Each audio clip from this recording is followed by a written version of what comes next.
The 117-mile Amite River is a tributary of Lake Marapas in Mississippi and in Louisiana. Along the coast of the Amite River in Louisiana, there is a multitude of evidence that civilians have been sand and gravel mining here for years, which is resulting in change of landforms and position of the floodplain.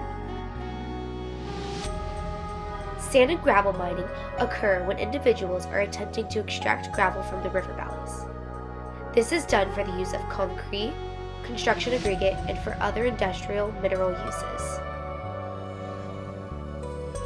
This process is recommended to be done in areas where the water table is high so that the river can naturally fill the gravel pits over time. Due to the amount of mining, it has changed the shape and formation of the river, with removing riverbed materials and causing degradation. This type of change makes the river susceptible to flooding, lowering the water tables, and unfortunately the mining can lead to erosion. The state of Louisiana experienced heavy rainfall and flooding in August of 2016.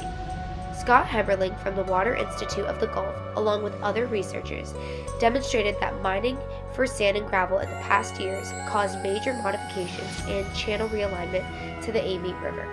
Thus, it potentially played a huge role in the cause of this major flood.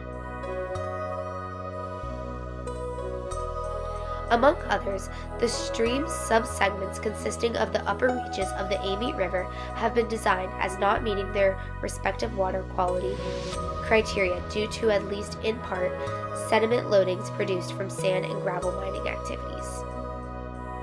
Now let's go to the Apalachicola River.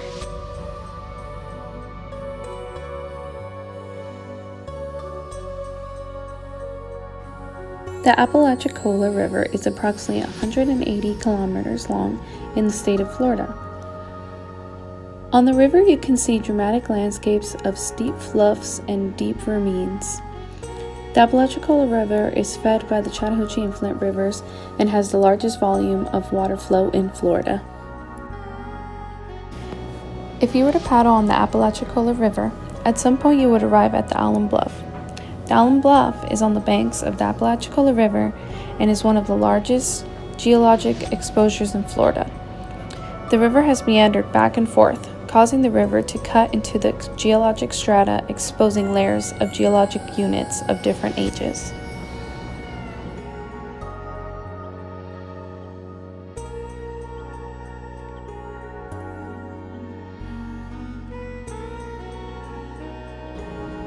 One of the major changes that can be seen in the Alum Bluff using Google Earth is the expansion of the bluff itself.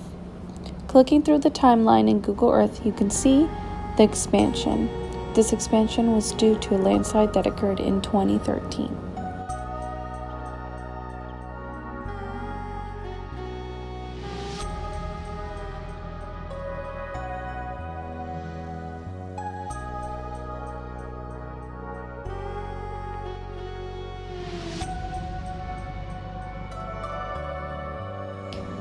Now we move on to the Estefanoga Bluff, located in Liberty County, Florida.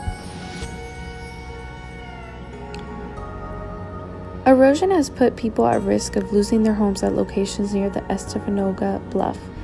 Estefanoga Bluff has experienced accelerated rates of erosion. Erosion at this location would be the cause of natural meander of the river. However, dredge material has been deposited on the opposite side of the river, which has increased velocity of the flow against the bank, which has resulted in more erosion.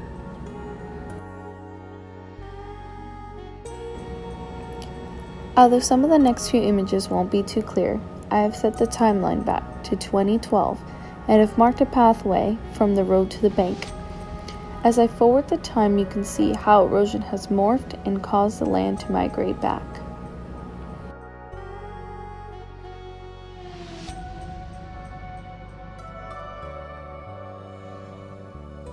Here's the same demonstration of the time lapse at a different angle.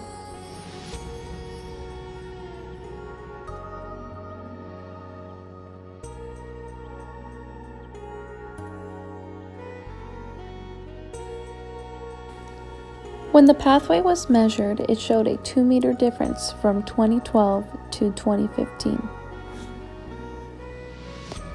Also along the Apalachicola River, just 41 miles above Panama City Beach, there is a very unique bluff known as Sand Mountain. Sand Mountain once stood at 250 feet above sea level, making it one of the highest points in the entire state of Florida.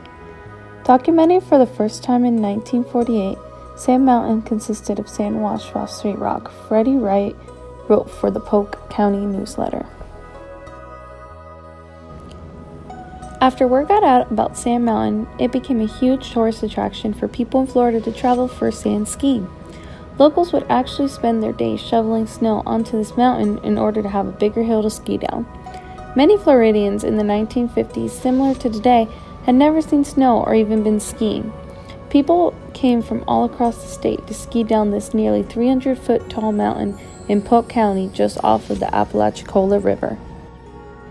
The peak of this mountain came in 1952 when thousands of people from around the world came for the International Sand Ski Tournament. However, as many good things often do, it came to an end. The Mineral Company Corp., who owned the rights to Sand Mountain, managed by O.H. Wright in 1964, began to extract the phosphate from the mountain. In 1964, new chemical technology allowed the company to extract more phosphate from this mountain, and essentially leveled out the entire mountain as a result. Phosphate abundance around the world is so limited that O.H. Wright had no choice but to destroy the recreational purpose of the Sand Mountain for skiing in order to extract more phosphate. Today, the bluff still sits right off the Apalachicola River, but is not at the height it once was, only standing at 175 feet above sea level, and it is no longer a tourist attraction.